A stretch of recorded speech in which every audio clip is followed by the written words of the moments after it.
Today's video is about Aerobask's Da42.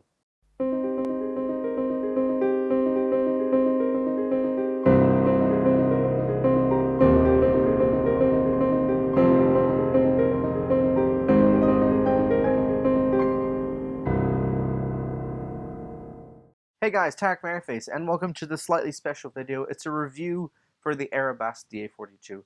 Now, I'm going to be honest, when I first approached this video, I wanted to be really negative about it. But I saw some good things, so I'm going to try and be as fair as possible, because there are some good things, but overall, no, I do not like this aircraft. Let's just put that out there. But we'll see what it has to offer. So let's start off with a positive. Aerobask made a really sexy looking aircraft. The Da42 looks awesome as it is anyways, and Aerobask made the most of it. They made the model look really nice, the reflections are awesome, the colors are really cool, and it's perfect. So well done, Aerobask. So you can say the same thing about the interior textures. The chair looks really nice, the seats, the stick looks really cool, the interior area, the textures, awesome. But then we get to the dashboard, and that's just catastrophic. PFD and MFD don't look anything like the G1000. The buttons look really ugly and not as sleek as the G1000 is. The display is just horribly disappointing. It doesn't behave like the G1000 in any way. And the MFD is not an MFD at all. It's basically a giant version of the GNS 530, which is, or 540, 530, which is just disgusting.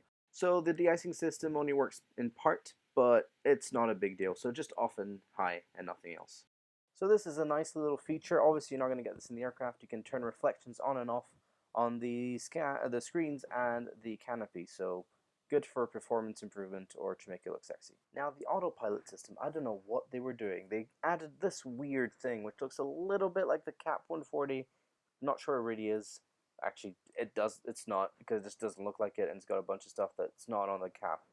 But at the same time, they've got the GFC 700 on the G1000, so they've got two separate autopilot systems in the aircraft, which is just really confusing. One more really annoying thing is that the rudder trim doesn't work, so you're going to have to assign buttons to it on your joystick or something. Alright, so we're going to have a look at the cockpit for a little bit. Here they've added these three buttons: the luggage, the canopy, rear and front. So this is basically just functionalities. So instead of having the red handle as you would here, they just decided to press a button. So you press canopy front and it opens the front canopy, which is an interesting concept. I think it's alright. It's not too bad. Obviously you can't open the side window, but that doesn't really matter. And the interior, like the textures is actually really good up until the panel, which is actually what matters the most, which is really disappointing because the panel itself is pretty rubbish.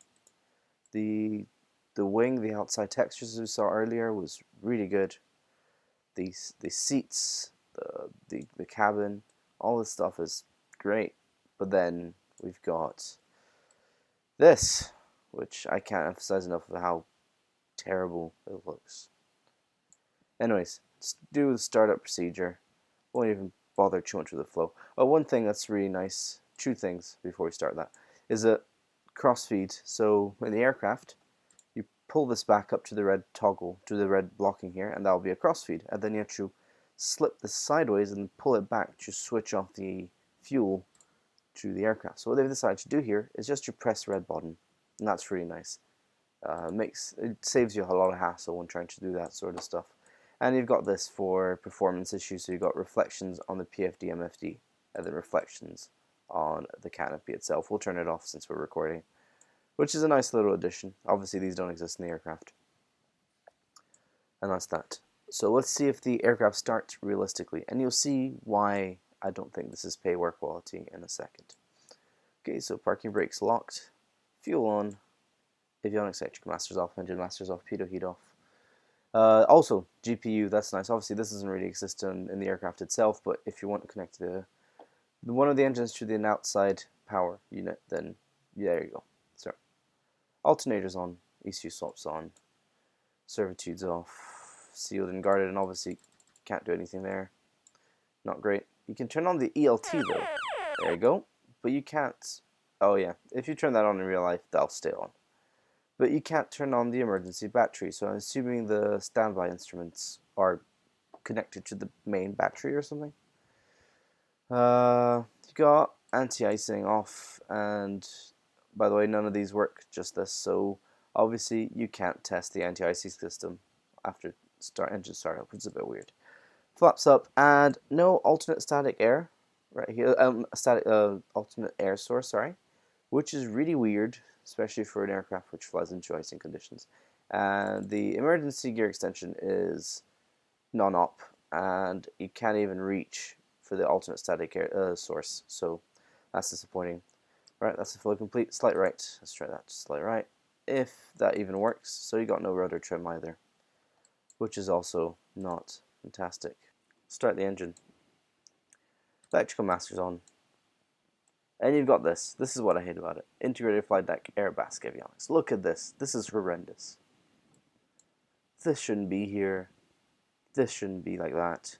I mean, I understand that they can't do the original fonts and that kind of stuff, but this is just like a Garmin GPS right there, which is just terrible. Well, you've seen a bit when we turn on the engine.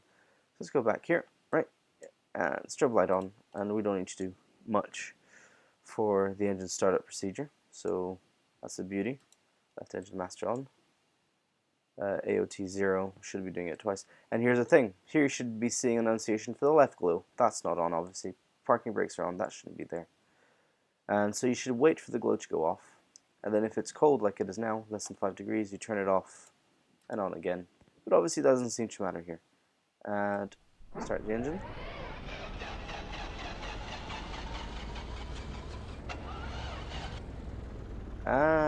The engine isn't starting. It is. Excellent. So that should be at 900 RPM, not 780. So that's interesting. Turn right engine master on, and again, doesn't matter. And there should be pitot heat off annunciation there, so that's not happening either.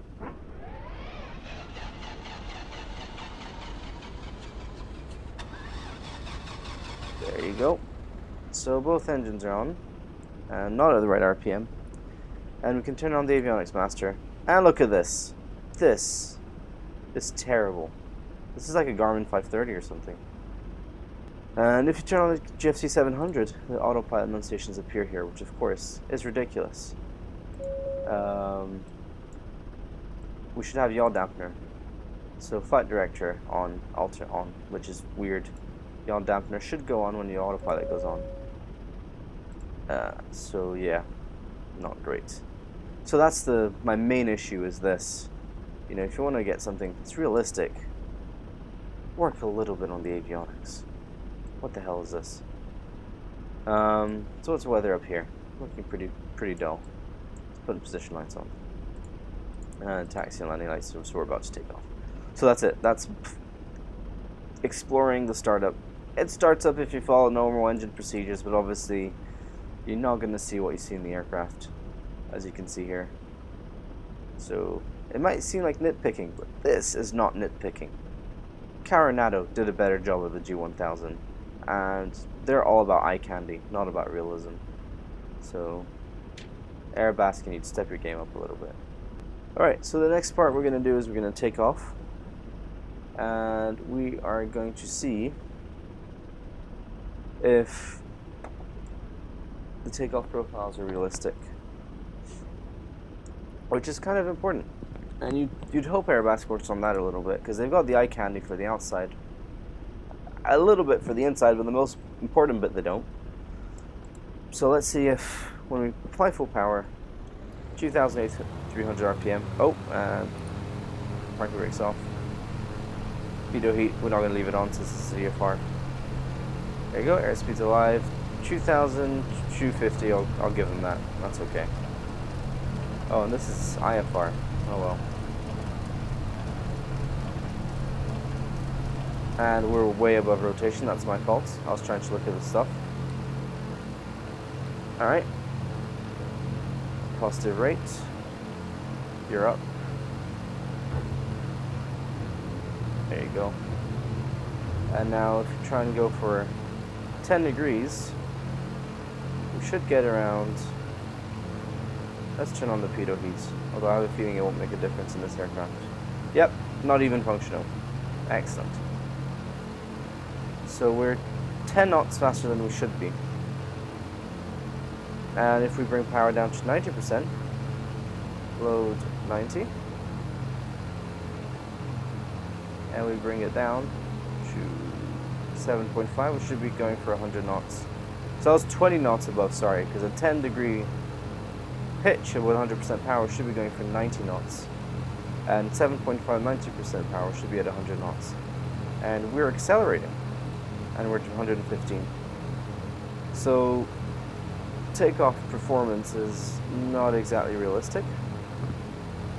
So I'm going to go ahead and change the weather to VFR weather. So let's go ahead and do that. Environments, weather.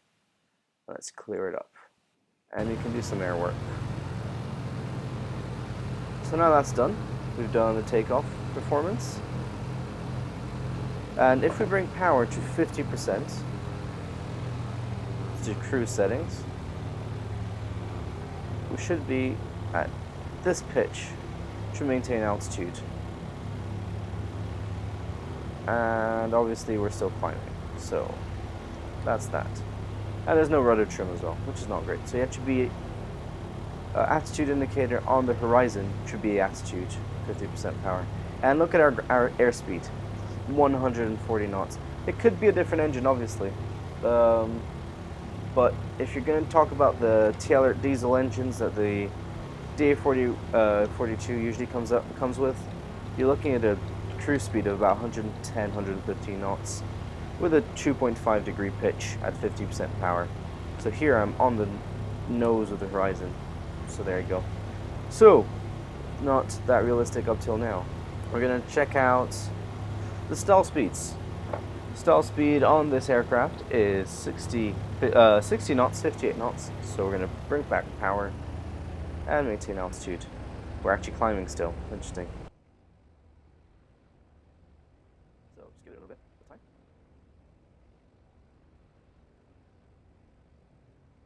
So this is actually realistic what they're doing now. Oh, so apparently we're stalling now. That's the stall horn. 30 knots above what it should be. And you can see the stall speed here on the PFD is way higher than it should be. There you go, 90 knots. So that's a full 30 knots above the actual stall speed on in clean configuration. So that's not great. So this time, what we're going to do is we're going to try and get VMCA if we can bring one of these throttle levers back. So bring this back and bring this back a little bit. There you go. I don't have a multi. So what we're going to do is we're going to try and slow down the aircraft. The VMCA is about 68 knots. So what we're going to see is how long it takes until we need full rudder deflection to stop the aircraft from going into a spiral. So we might have to climb. Okay, so that's a stall horn, which is way higher than it should be. And yep, I've got minimum rudder input there, even though we're slowing down. So the air work is not looking great.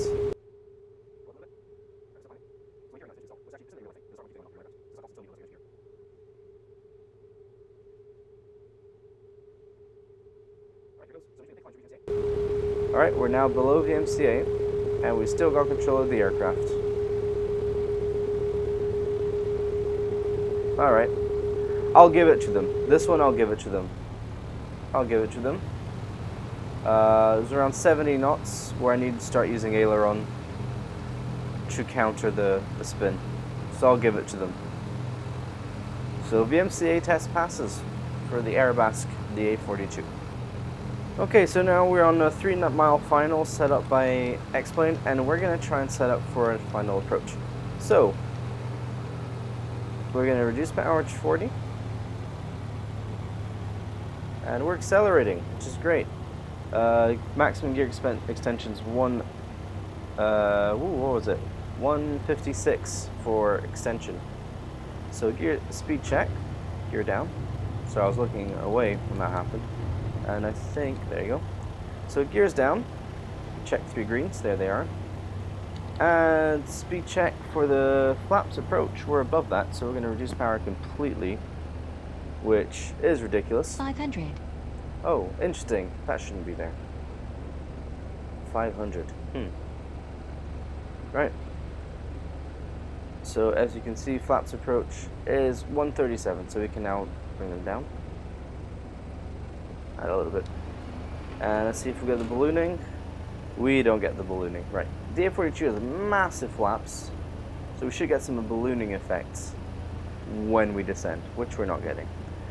And 20% power, we should be looking for 90 knots, and we're not there yet. We're very low, obviously, but that's too bad.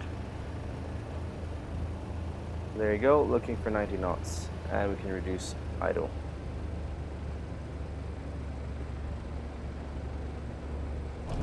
Right, no, I don't, no ground effect. Obviously sideways movement, well, no, I don't give it. And you meant to settle on the ground effect and not flare with this aircraft, and obviously that didn't happen. So I'm going to give it another try, because it might be my flight sim, poor flight sim flying skills. So we're going to go ahead, and we're going to try again. So here we are, we're set up, flaps up, gear up, and we're going to try speed check. 40% power, speed check, and gear down. And we're still accelerating, so let's go ahead and get flaps down before we pass the maximum flaps extension speed for flaps approach. That's set, and it should be 111. There you go, 111 for landing. We're not going to use that, we don't need it. Calm winds, we might as well, but yeah, we might as well use them. So now we need to slow down to below 111 knots. Which, by the way, if you got gear down, flaps approach, and 30% load, you should already be way below that. 500. And that again. No, you don't get that on the Da42. Flaps approach set, and there's no ballooning, obviously. Okay, so we're 110 knots, and we want 85 knots with flaps landing.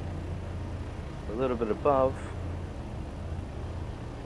So now I'm reducing power considerably to try and get below that 100 knots. Okay, there you go. Now we're starting to lose altitude and power and airspeed. This should be quite a sudden bit. Let's try and mute that. Oh, no need to, and I don't think you can. So trimming up.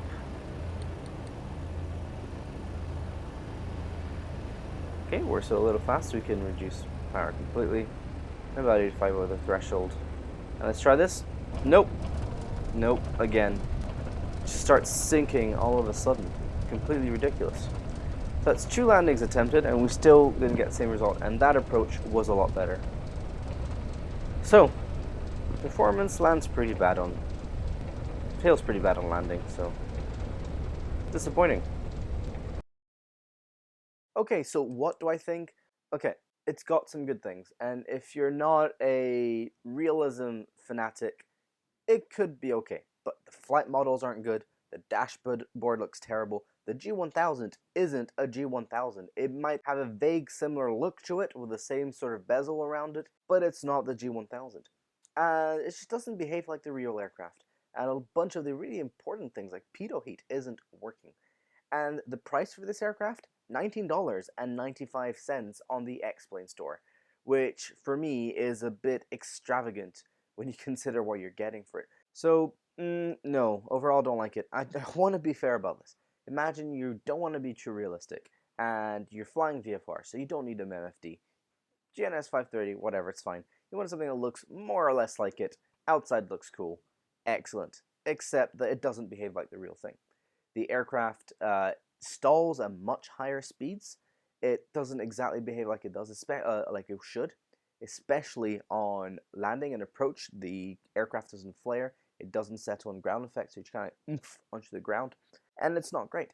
Now, of course, there is the higher speeds for the certain power settings, and you could say that it's a more powerful engine and it's heavier, and that's why you have a higher stall speed. But 30 knots, no, I don't buy it. I really don't buy it. So my overall thoughts is this can be an enjoyable plane to fly, except if you're trying to be realistic. If you're just messing about, yeah, it's great fun. And if it were a freeware, that'd be fantastic. Or a low-cost payware, somewhere around $5 maybe. But $20, no. Way too expensive for what you're being offered. Alright guys, that's it for this video. Thanks for watching. If you liked it, please share and subscribe. If you have anything to say about the aircraft or anything else, just comment it in the comment section below. If you like video games and flight simulation videos, then please check out my friend's channel, HibbleJBob. She is not a pilot, so she's still learning, and she makes quite a lot of mistakes, and she has some pretty good commentary, and definitely worth to check it out. Anyways, I'm Tarek Merryface. I'll see you guys next time, and happy flying.